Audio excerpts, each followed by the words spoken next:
Herman Kassongo, je regarde cette caméra, je te dis sincèrement, mon frère, il est temps que tu arrêtes. Hein? Je ne te juge pas, mais il est temps que tu arrêtes. Et ça nous fait très très mal. Très mal. Et surtout, naïf. Et aujourd'hui, yoyebi, babiskanin to tambolate, babiskanin to vandate, babiskanin to melate. Et c'est tout le monde qui nous montre le doigt. Tala, Tala petit Herman, Tala. Mon frère, je viens te dire, Tika. Hein, Tika. Et à la paix, à Souka. Ce n'est pas digne quand tu fais de telles choses. Et Herman Aza orphelin de mère. N'a évité ceux qui grande sœur. Est-ce que vous avez un respect? Et surtout papa. Hein, Herman? Et surtout vraiment papa. Notre papa. Casse, comme je t'ai toujours appelé, Casse, tu sais. Donc, sincèrement, je ne sais pas. La voix du peuple, oh, la voix du peuple, oh, si tu as bien, oh. Vincent Chilouizi, étoile de la presse.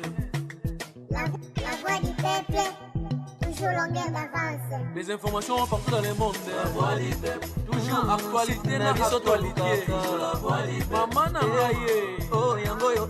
Nous sommes très heureux, chers amis téléspectateurs, de vous savoir nombreux devant vos postes téléviseurs à travers le monde pour suivre votre émission, les News des Stars, la Katia chaîne La Voix du Peuple.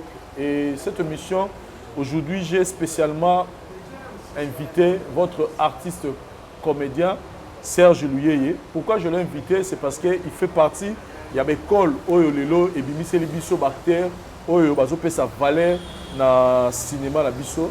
Et par rapport à scandale, Oyo Donabiso, Herman Kassongo, Oyo Abima Penekol, Yakito, quoi, tout ça là, je me suis dit pourquoi pas essayer un peu de s'entretenir, Mouké, dans Serge Luyeye. Par rapport, il y a image, Oyo cinéma, biso, comme vous pouvez ça, il y a Sony, Nakatambo, biso. Bonjour, Serge Luyeye. Oui, bonjour, M. Vincent Chilouizi. Donc, merci d'abord pour l'invitation. Donc, je suis ravi et à partager le même plateau. Donc, j'en profite aussi de cette occasion pour que ça fan nyon soto ba sepelara na ngai Serge Luyeye Bambote na biskani stu bozwani. Et surtout dernier film au Batbaïnio Mabé. Ah ben voilà, Nazu m'appelle Ebele. Mais ce que je demanderais seulement na bato bazo inabiso, ba inabiso to fait ba lingande biso mingi parce que tozo dénoncer kaka ba bêtise o ezoleka la société na biso, donc tozo tchango na miroir pour que bateau basala ka ba comportement locaux la Serge va changer. Mais ce n'est pas dit que nous sommes comme ça na frère natif. Ça dit na ba commentaire au senti ba mutu bena silikiko. Nazo mona route mususu ake plus loazo tout na monsieur Vincent tu lui dis pourquoi on invite un garçon yo na ba film na yo donc. Mais non mais ça prouve que on a fait bien le travail parce que celui déjà tout le monde débordé, bah émotion à battu, bah comme ça on que Kamoyinio et solo, c'est ce que le travail bien fait. Moi aussi je vous félicite et je vous remercie pour avoir bien incarné ce rôle parce que bah de Belé bah benga pour ce film, il y a Lobby Moulili. Merci. Donc Lobby Moulili, c'est-à-dire Lobby Zara Moulili, toi y va roubater là parce que tu es bien royal Lobby. Tant qu'on écoute un alicamo lelo, y va autant moussango bien, les cas y a Priska. Voilà. Alors quand on a l'opportunité, mais on va te gagner, on des fois saisir, on a regardé dans lobby. Lobby donc maman ni mutaye bara lobby azati donc lobby Zanzambe. Voilà donc lobby Zanzambe. Donc Nzambe le roi a éclairage donc lobby est éclairage. Voilà. Mais c'est question qu'il faut bon ça présent pour que lobby en est à la bien. Voilà. Donc sur le présent est bien donc c'est que futur peut et retourner à la défense. Je dis merci à Bandego tout bazui tant la film on a lobby Molili.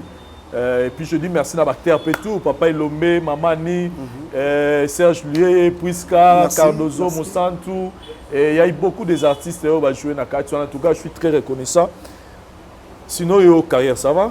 Oui, Dieu fait grâce. Donc, certes, emboîtement de pas et en a raté. Mais Dieu nous fait grâce. Nous sommes là, toujours évolué dans la carte à la voix du peuple. Donc, nous donnons le meilleur de nous-mêmes. C'est pour cela que les gens nous apprécient. Et personnellement, analyse une salle, il y a théâtre. Par rapport à les beaucoup mis plus sujet à scandale internet. Au lieu de parler du bien et à bactère, actrice Nabiso, mais comme Bola la Bolamuki, mais plus côté négatif. Voilà. Et alors que vous êtes censé être des éducateurs, il y a masse. Bandego batala rabino, bino fallait beaux abandonner, mais l'autre moment nous dirait beaucoup de sujet scandale.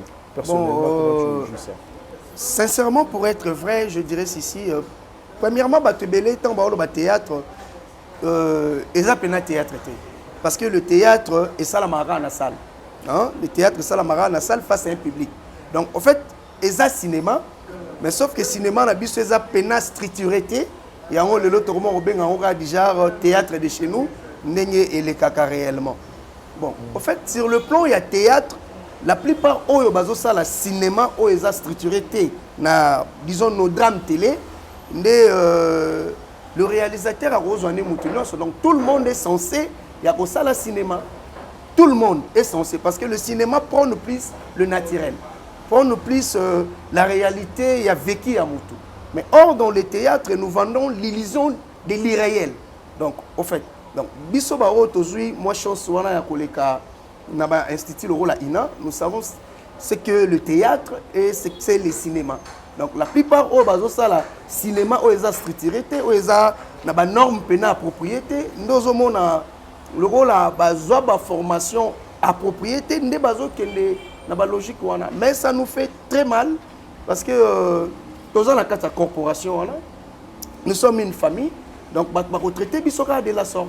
Donc voilà. Ezalonga muyende balobaka muyaka moko afinisa bayaka nyoso.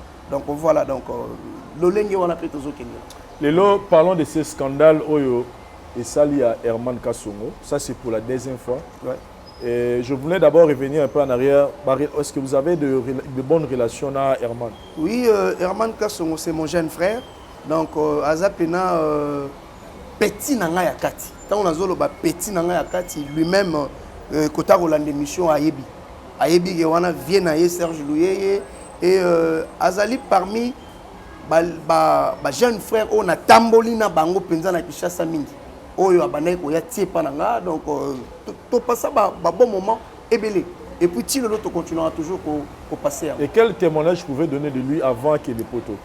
Bon, en fait, Herman c'est un homme sérieux d'abord. Premièrement, c'est un homme sérieux. Tant que vous avez à Kishasa. Tant que vous avez à Kishasa, c'est un homme sérieux. C'est un garçon à Linga qui le métier à art oyo. À Linga qui a un mingi, donc il le portait à cœur. Et en même temps, Azalaki, à cette époque-là, déjà Azalaka script. Parce que Herman, Azalaka script, na nini na mouvement à Fatou Kaimbi. Avant Aya et pas à Papa Nabiso Elombe que j'en profite et à couper sa beauté. Donc Herman a sali pe ba logique wana. Bon, na Kinshasa azalaki l'équimoko aimé de tout le monde. Voire même na ba grande sœur na biso ya art, na ba ami na ye mokopé personnel ainsi que na ba papa na biso pe ya art. Pour ça azalaki aimé je ne crois pas papa le rôle lomba ko zoyer na kati ya groupe Simba. Donc ce qui a zoaki parce que a monaki savoir faire na ye à mon intelligence naïe, alors bon, pourquoi pas na baksape touche nanga ya ki papa elombe. Donc voilà. Et si à Kepoto, je pense que les temps avant qu'il n'écoute Poto déjà ko balane a on a Kinshasa, c'était pour nous une bonne chose. Pourtant Herman na Bali biso baya na to comment on a problème. Parce que d'autres personnes disaient bon, les qui n'a bino kuto Bali, pourquoi bino baya bo balité. Donc nous pouvons que jeter de flair na makambo eza positive. Mais dans ma négative, je ne pense pas que nous sommes là pour voir qu'il y a un fleur. Non, non, pas du tout. Et tant qu'il y a la première vidéo, et publié à Maka. Tant que grand frère, tant qu'on a mon vidéo à Liboso, moi je m'étais dit, Nani Oya Sala Lisumute, Abamba Herman Libanga. Parce que Bisso Nyos tout au Ebi, que tous en a des fois, nul n'est parfait, si ce n'est que Dieu lui-même qui est parfait. Alors, Nami Tchaki Nesikawana, il y a que oui. Nase ya ba délire na biso, nase ya ba milangwa na biso, ce qu'on se contrôler té, au kokipe qu'on se perdre. Mais tant on a écouté la deuxième vidéo, oyo, ah non, non. Sincèrement, ah, Nasoni. Nasoni, oui. Nasoni, pas c'est ça linga mingi. Moni ezana biloko musumu tusoke a saliango, a miyebite, mais Herman a ça la conscient. que ngamu tunazo sala. En plus, à Tchango, il y a un publié. Et tant à Tchakiango, tu verras qu'il y avait 9 à 10 personnes au Batalakiango. Mais 9 à 10 personnes, bon, même si c'était par erreur, je me dis, même si c'était par erreur, à quoi bon, la logique des choses, Moto Oyazo Sala Boulingo, n'a partenaire naïe. Pourquoi les filmer? Ce sont nos sentiments personnels. Bon, ceux qui ont filmé déjà Boulingo, Ozo Sala, n'a partenaire naïe. Est-ce que tu le faisais bien?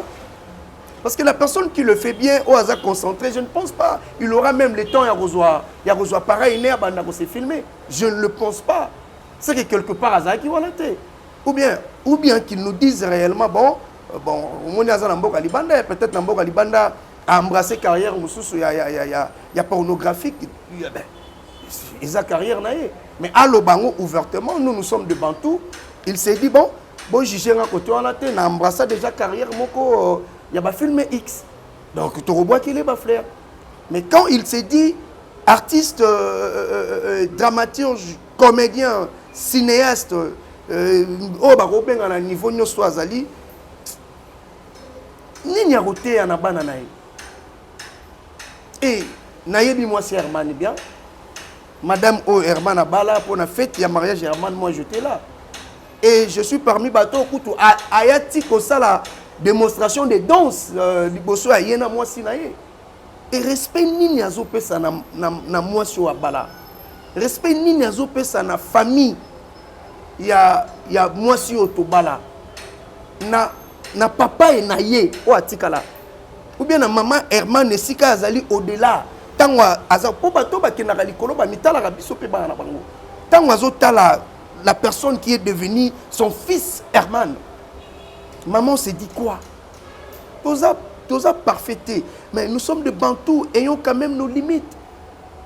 Papa Vincent, quand je parle, j'ai Nazana passe na mutema. Et tant au Béra qui est personnellement, tant au monifi de Yami Balé, Bosola Yinini, réaction des Alagini, c'était quoi en fait, une personne qui est consciente de ce qu'il a fait. Une personne qui est consciente, ben voilà.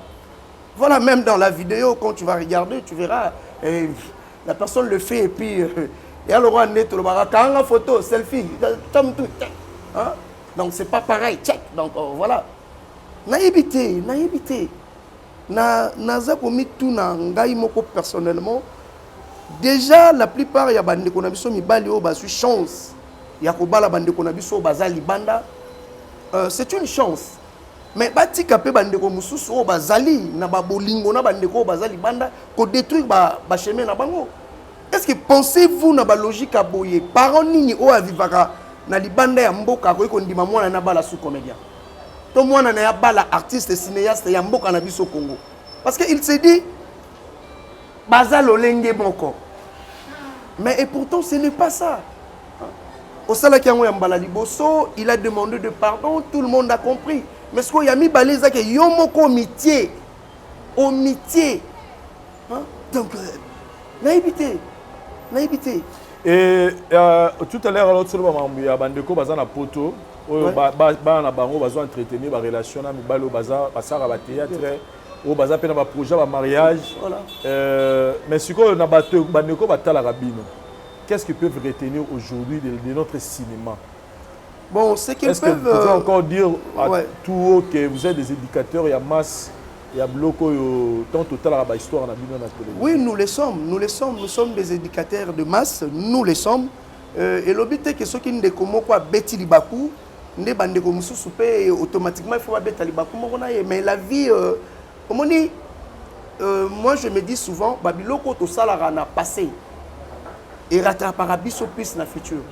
Et l'obité Herman est appelé, il y a Rosala Mambébélé na société na biso. Admettons lobby alingi a postulé soit à la députée ou quoi que ce soit.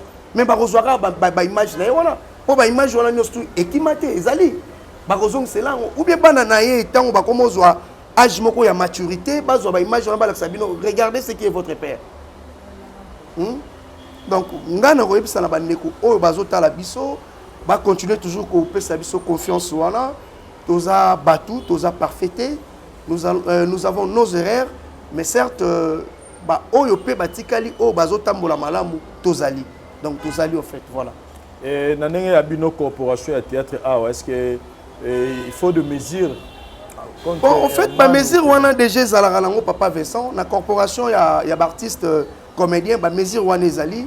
Et la plupart au monde, au bazo sala babilo kwango, baza bato yo, je pourrais dire, basala pena théâtre été.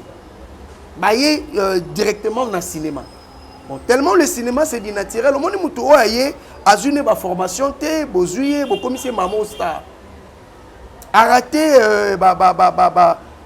éducation mususu, hein, oyo akorai kozwa na monde peut-être il y a audiovisuel, il y a donc arata yango, c'est tout à fait normal à kende na dérapage voilà. Ce n'est pas qu'Herman, ils sont nombreux pour ne pas citer le nom des gens ici, mais baza nombreux au bazo fingi sabiso jusqu'à nos jours. Bakoswana, babitumba moko, ba mitala na kala. Les artistes comédiens bazala qui fiers. Par exemple, Tilelo, nous disons, il y a papa Nabiso Elombe, il y a maman Nabiso Bomengo, il y a maman Nabiso Bolingo, papa Kwedi, papa Doudunga Foura, paix à son âme. Ils sont nombreux. Papa Lokuli, papa Ngaloufa, papa Mangobo. Quand bien même n'a vu na bango, bazala qui paie. Na ba vie na bango oyo babandai ko sala privé, mais ezala qui poété. Pour le bateau pour payer dans internet, ezala qui mais bazala qui na bango na ba biloko na bango wana po toza batu. Mais ezalaki ndenge zokende na ba niveau oyote na ba niveau ekomi ça fait vraiment mal et nazoy baté ceux qui lobby toko loba sous qu'on est fier de ce que nous faisons. Qu'est-ce que tu peux dire à la femme de Herman en ce moment? Parce que c'est pour la deuxième fois que cette femme est blessée, non seulement lui elle mais c'est la famille, toute sa famille. Qu'est-ce que tu peux lui dire? Donc na maman sincèrement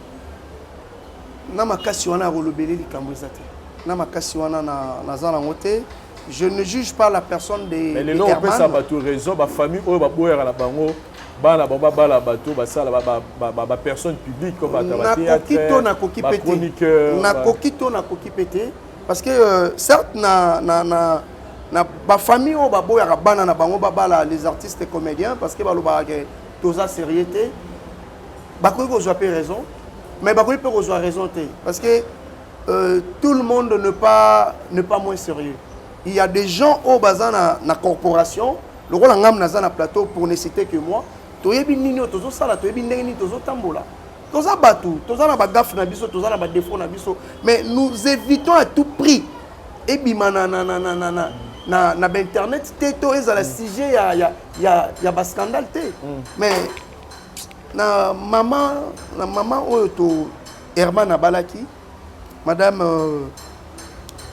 Neba Lobraki Abibwara et Herman azaloko la soi hein ya pota ya monoko na yo ata okoyi ko bwaka makila wana ndambo ezokisho na monoko mendambo okomelango donc azali mutu oyo ondimaki na pasi na bisengo.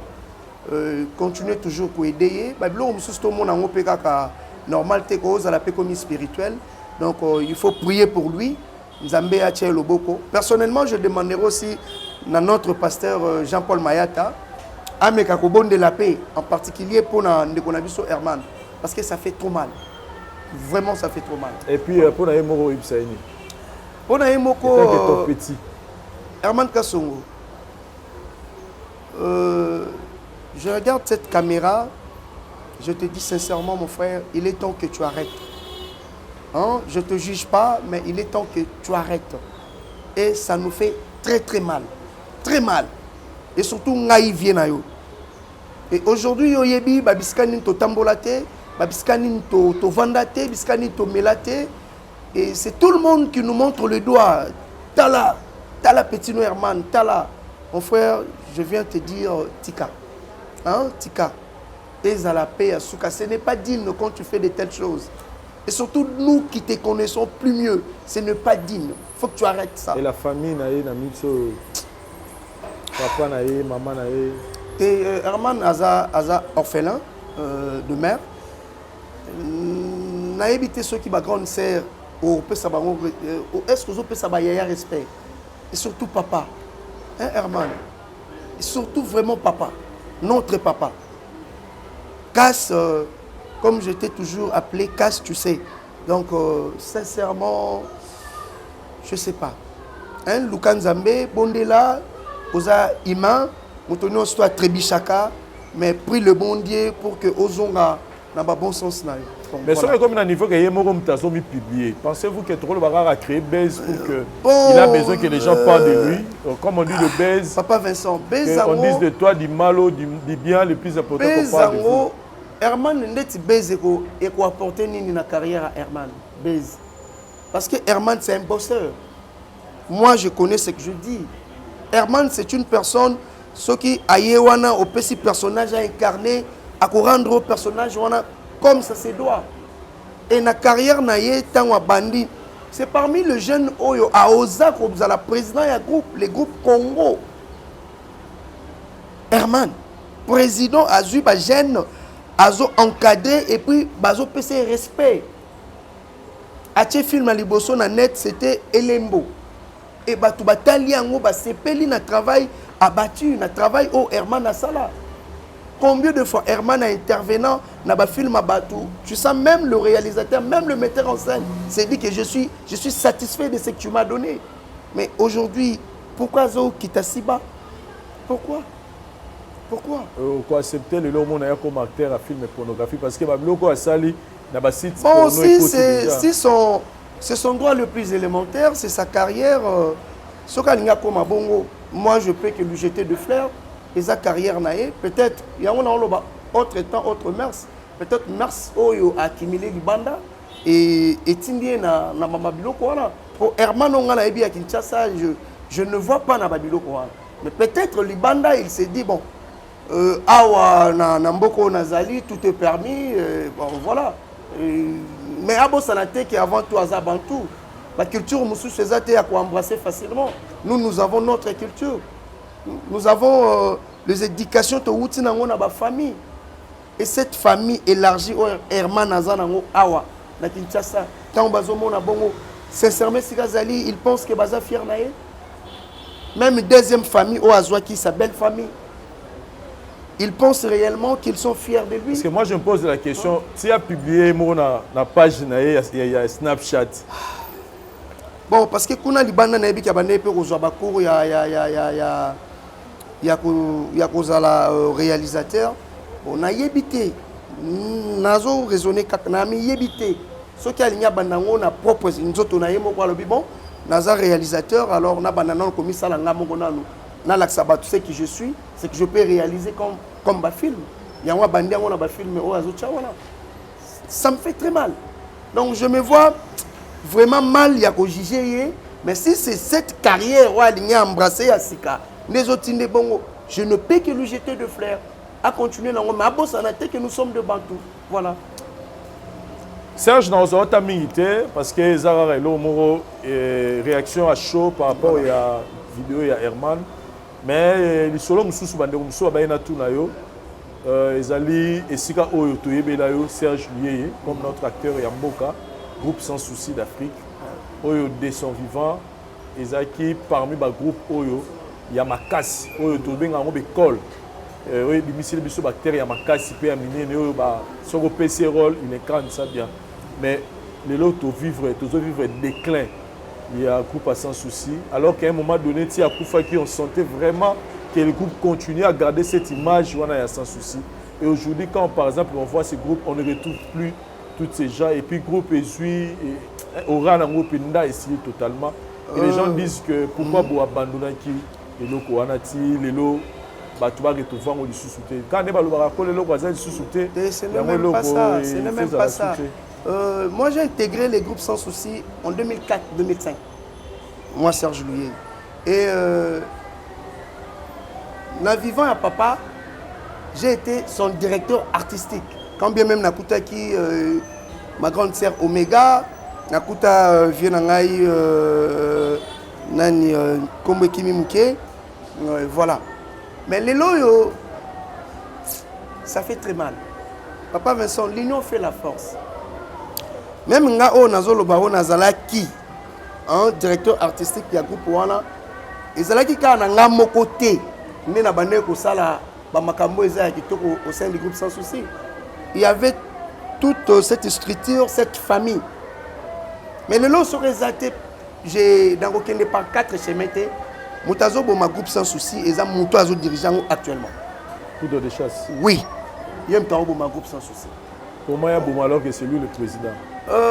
Si, il était le président. Moi, le temps on va te parler président. Il était le président, pourquoi?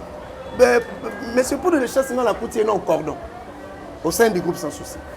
Après, tellement président, donc maréchal sans souci, paix à son âme, a commencé na esprit moko air morazotala, to bané ko réclamer moi trop. À un certain moment, to moi ko réclamer moi ba salaire tout et tout. Alors, pour mi longo là na kata ba makambo wana, donc je dois mettre maintenant Poudre de chasse comme le président Abando Foutabino. C'est par là que Poudre comme président, il y a groupe sans souci. Pas Foutabino. Pour Afouta Rabiso. Donc, bon, je ma l'antenne A, parce que le groupe sans souci, c'est une mission de l'antenne A, et Bazo Foutabiso comme ça. Et donc, c'est Poudre de chasse que nous payons. Et tant qu'on paye Papa Koufi, un certain 23 juin, voilà, les Poudres Tikala président. Et pour Tikala président, au Azali, Ayebi, il avait compté sur nous les autres. Au Tozali, au na forum, au Tochaï Maboko, Atikala, officiellement. Parce que la famille. Il n'y a pas sans souci, voulait, parce que Bazoa groupe. Et nous, les artistes, et Tolinga quitté, papa météo, nous diriger. Donc, on ne voulait pas de ça. Parce qu'à cette époque, s'il y avait une personne, peut-être, pas pour à l'occurrence, M. J.R. Manzeti. Mais on ne voulait pas. Tu le dis, tu as Zalara na Poudre. Poudre, Aza Moutema Mouneni. Aza Pena Papa. On a bon côté naïe. Mais ma benaïe, avoir une décision, moi je le dirais aujourd'hui, il réfléchit. Donc, à revendre ici les Kambou, sans pour autant vérifier, sans pour autant ça quoi que ce soit, automatiquement agir. Or, ce n'est pas bon pour un président. Ce n'est pas bon pour un président. Donc, la plupart des gens qui après, bon, na longwa tinga ba benga nanga. Ndenge bango baloba. Donc ba benga nanga.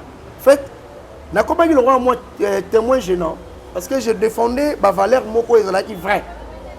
On ngai au sein du groupe sans souci, je me disais à part le travail, babiloko mususu ba fitilité honnête lelo et comment l'orage ndenge to koma ko loba banto terme en salobara terme en grignotage.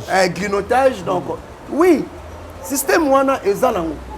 Ezalango partout na société partout ezalaka lango. Mais ce qu'on ngai na téléméla lango pena. Nazaki pena déjà moi na aye pour ça la musala atikala na musala. Et sans compter ko kenene na ba jaba gauche droite. Quand bien même nous tous en a biso bato ko sepela pena une sœur ou azala mais so sepela na e au bandi kenene na ngotina suka. Jusqu'à ce que honorer la famille qui a besoin aux yeux. Ça, ce n'est pas bien du tout. Mais groupe sans souci, tu verras, surtout ils ont compris à la fin des comptes. Vrai face, il y a Poudre de chasse. Parce que là, tous les stars, Flo, Omari, Pierrot, Doudou Soupou, qui encore, j'ai oublié. Pierrot Ndombasi, Viviane Abiel. Emblématique, ici, Asuka, Omari, Cordon, a commandé le Omar il sera longé au sein du groupe sans souci. Flore, tu as mobile pay. Gingombe, voilà, Gingombe. Bon, Gingombe, voilà. Omar il sera longé dans le groupe sans souci. Ils allaient le mot. Ils allaient le mot, jalousie. Jalousie, il y en a. Jalousie. Il y a un président, toi, il y a. Bon, en fait, il y a un diriger. Jalousie. Parce que c'est une personne tant au sein du groupe sans souci. Omar a coûté Bissou. Omar a intégré le groupe sans souci, ce qui a la bonne sanité entre 2013 ou 14. Ou bien entre 13 est-ce que Zalara vrai que Moutassali c'est théâtre Zara Poudre de chasse? Que Omar a un acteur, on a le pan, on a Poudre de chasse et puis Poudre de chasse a eu une bataille, en tout cas, il faut y avoir un groupe. Bon, Omar il a eu bien avant nous. À Ayana monde il y a théâtre. Omar a eu un business naïe. OK, Omar a une business donc faire na privé déjà bien. Vivra déjà bien mais bana peut ko fuite le pont on a poudre de chasse. Voilà, parce que tu as dit si faut to vendre na président na biso de chasse, donc ex président de chasse, to vendre na to mais là to benga Omar. Pas comme acteur, comme un monsieur Oyo Azalarana président et donc ngai na habité bato ba rotuna pire petit à des chasses il y a blaguité pour de chasse na pire petit na et toi là qui suis toyé na ngiringi wana na Bambili c'est la président no fouté là entre non Birmanie na Sayo voilà Birmanie na Sayo 24 Birmanie Sayo na 4 voilà voilà Omar on va na poudre de chasse on va na même parcelle. Et il y a qui te revendent d'abord ici, il faut tomber là, tu reviens maintenant au mari. Au mari, il y a Amina Ye, ma belle pété, blaise ici ça. Bakoya, Baroupé, Babière, Tomeli, en famille, c'était comme ça. Et Gouana pe comme côté là, n'a pas prise, à Mimagaye na groupe sans souci. Et tant qu'on na groupe sans souci, nous étions déjà là. Au monde théâtre, bon, tout le cinéma, cinéma auto ça actuellement et c'est une intelligence en moto. Si tu es intelligent, on va s'adapter nous facilement. Et cette intelligence, c'est ça que la personne a s'adapté facilement à Kendenaye. Et Omar aussi était parmi Batoyo, aider Pena président Nangaï, ex poudre de chasse, a aidé dans le conseil belé. Omar, elle a dit conseiller privé, il y a poudre de chasse. Il y a un camarade qui m'a belé. Parce que nous avons ça dans souka. Eh bah ça qui peut un bon terme, bah c'est vraiment beaucoup d'ailleurs bah ben vraiment présent notamment alango. Pour la cette famille bah n'est régné.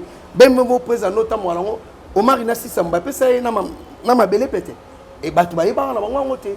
Donc biso ba ta kati to yebi ke karo eza boy. Et puis présent ça na ngota ba ina nena ndambo. Et donc Omar ina na ma belé pété. Donc c'était comme ça. Et tant qu'on a au côté à ce qu'on a monde y a Nzonzi, à côté de monde Nzonzi, Nzonzi est payé par Makambuna et payé qui est, et celle qui est à Keba Dubaï à Zongi, à Fongoli à Horizon à Makamusu et tout. On me dit les longs gars na mona un mois passé, quand on a l'ingaraté muto yazui, abonga plus que hein? Né jalousie voilà. Donc on dirait tous arala on a sachet quand on le bal vient so c'est quoi. Donc quand on est nos choses arala mutema mabe mo ya sika. Afongola ngo papa 4 ans pendant na sachet afongola. Et zasko victime ya babiloko mari batomba nango. Et tant makambo pesi au sentir que Hermo peut au sein du groupe sans souci pour passer on a parking arrive moi passer au sein du groupe sans souci. Au monde bon. Tant on ba yero zo BMV la bango presa ro somba espace famille hein espace mon famille azali nango. Parce que yo mon appelé espace famille mais à terme moi il y a un compresseur moi il y a banini au sommet là babiloko wana donc et ça là déjà moi babiloko mo et au mari tombe yo tiaye cordon au sein du groupe sans souci au sentir ce que la plupart des filles comme qu'on s'est confié naïe parce que notre président ne savait pas aussi parler avec les gens poudre pena bon naïe bité sur ça du côté sport naïe mais ça là qui a un peu brutal comme ça pour boyer poudre ça brutal hein on a peur na biso pena ça brutal donc yep na katière donc aya qui a habité étant metteur en scène à Komaki étant réalisateur à Komaki il faut bercer un artiste pour artiste après ça le meilleur naïe parce que y côté naïe il y a caractère il y a sport et bané opprimer moi mine donc moi cette brutalité parce que Omar étant comme cordon aïe ce qu'on a moi douceur mon je suis président Betty Omar Osanini Azo Lembisa, Azo embrassé et ce qui se faisait que l'actrice, l'acteur, va faire confiance en lui.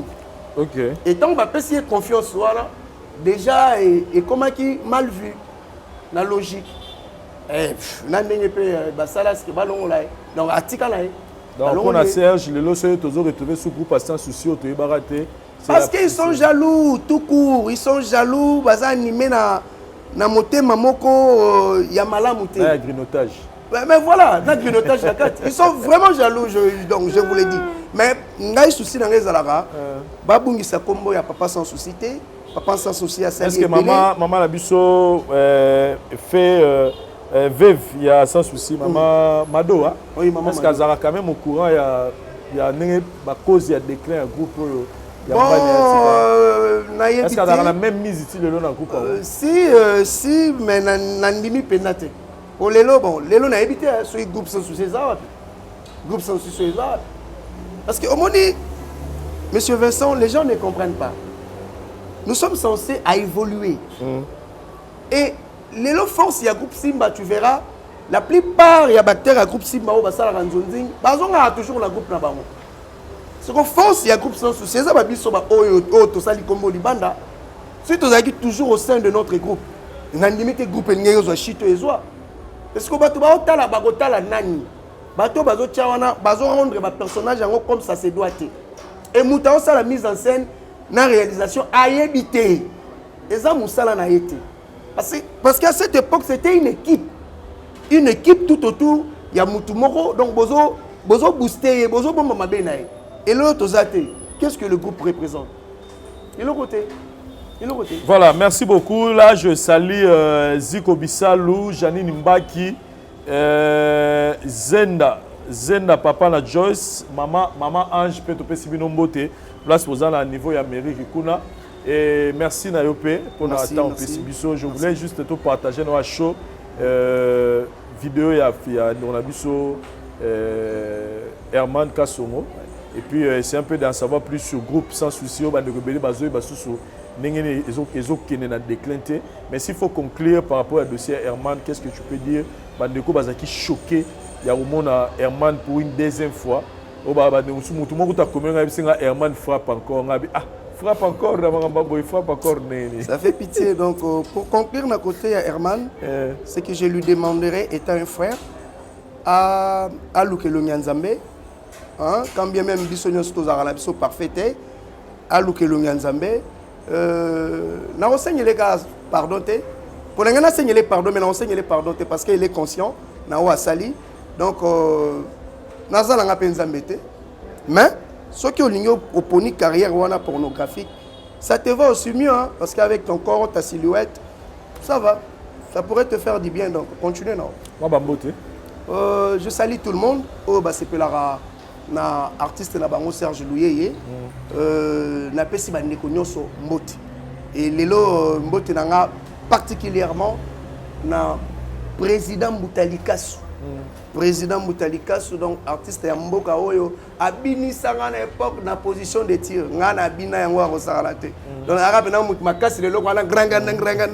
Donc en tout cas ba mbote na ye et puis bandeko nyonso ba sepelaka na musalo tout ça là. Merci à vous, continuez toujours à nous soutenir pour que tout kende de l'avant. Donc voilà, vos suggestions, vos conseils et vous avez le bienvenu à ta par la personne de M. Vincent. Mais bon, maman, déjà parce que le film est Mikolo, rôle à jouer, c'est plané peu soumis.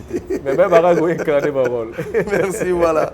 Donc, merci beaucoup, Dari Diwantessa. Merci Oussama. Merci Priscilla la Mégane. Merci Kérit. Merci Paros Essa au caméraman assuré. Merci Moutalikasu. Merci la grande famille. Il y a la voix du peuple Mobimba. Et merci Penayo pour notre temps. Merci. Et merci na espace Nabiso Tenazia, Flat Hotel Tenazia. Je suis l'avenue Kalembele Médessa 56. Et si quand on a un Libana, on a des conditions malamu. Sinon, pour Nabiso, tout le monde prochainement dans la différentes choses Nabiso. Bye. Ngai maman Pichu Tonele, naza pharmacienne en formation, nazo œuvre dans le laboratoire CRMDA, où ils allaient centre de recherche et de production de médicaments traditionnels améliorés. Tout est à disposition de bino cosmétiques. Tous les dossiers cosmétiques enrichis au collagène, ils ont traité tampons, ils ont traité rides, ils ont traité poche, ils ont traité imperfection mingi ya peau. Pour ça, il y a un sérum sous forme de masque. Tous les dossiers crème réparateur, ils ont réparé pour ce qu'on a un problème acné, boutons, mapalata, et puis ça, il y a un sérum où ils ont enrichi dans l'acide hyaluronique. Tous les dossiers gel douche, tous les grand format, na petit format, et ça mis à paille, ils ont un dossier peau. Tous les dossiers cheveux, ils ont collé sa souki, cheveux abîmés, souki, ils ont quatre na pamba, souki, ils ont ba teinte, ils ont bon sango, ils ont retardé repousse ya cheveux blancs, pour ça ils ont na huile, na bain d'huile. Tous les na crème, pommade, tous les savon. savon oyo ezo accompagner gamme ya ba cosmétique nyonso. Toza pe na ba médicaments na kati ya laboratoire CRMTA, toza na pommade Diazolex oyo ezali pommade antidouleur. Ils ont traité toute forme de douleur, même la douleur rhumatismale, ma colokovimba, ils ont traité en haut. Tous la crème Borex, où ils ont uniquement pour ma papa, ils ont rallongé le système de ma papa, et puis ils ont agrandi en haut. Tous la diazostimule, où ils ont dit produits ils ont traité différentes formes d'impuissance sexuelle, éjaculation précoce, dysfonctionnement érectile, faiblesse sexuelle en général, et pas bas ils ont traité frigidité, ils ont sous forme comprimé. Tout ça la zinguinalis, on te présenté sous deux formes, comprimé à sucer, na suppositoire, où ils ont traité différentes formes d'hémorroïdes internes et externes. Tout ça la méamycine, où ils ont traité la levure. Tout ce qui est MIB, tout ce qui est maladie, kyste, il y a MIB, ils ont traité en eau sous forme de comprimé dans le sirop. Tout ça, la crème méamycine, où ils ont traité tout ce qui est maladie à peau. Genre d'être maladie à PC, mycose, c'est là qu'il y a mibali, surtout, ils ont là, sapatou, maladie, loto, méamycine, crème, ils ont traité en eau. Tout ça, la allium. Allium, ils ont traité toute forme, il y a hypertension, ils ont normalisé tension, ceux qui tension est mataga, à quitter si à normaliser, ceux qui quittent à mater si à normaliser, et ça à partir de aïe. Tout ça la menga, ils ont produit mon anti-anémique, bateau bazara connaissera problème et anémie, quelle que soit l'origine dans le menga, ils ont remonté, ils ont tonifié un peu, ils ont fait sa makasi énergie dans les autres. Voilà, ils ont gamme de produits CRMTA, laboratoire où ils ont travaillé essentiellement dans les phytomédicaments, dans les plantes médicinales. Donc, nous avons tous les produits au moment de l'ébauchon et ça a mis à partir de l'anxiété et à bon cannabis au Congo. À part si on a si côté de la bino, tous les malades qui sont traités ou tous les préparation personnalisée. D'être dans le cas de myome, par exemple, tout ça une préparation mon corps pour et permettre de réduire la dimension à myome pour faciliter le robota. Tout dans qui si on peut se rappeler, tout bazon pour robota, voilà tout traitera en couple. Et contact nabiso na Kinshasa, ils ont plus 243 81 83 13 322 plus 243 81 83 13 322 plus 243 89 89 33 855 et Nalibanda, tous en a plus 1 514 329 12 56 plus 1 438 765 64 73. Voilà les numéros à contact na biso bandeko ba kobenga libanda na ka ba maladie songolo pakala maladie oyo ba teigne tondante oyo esala ke muto abima ba fina na mutu to traitera ngope donc pour contacter biso opposer problème na yo to ba plante nini oyo solution à problème na yo.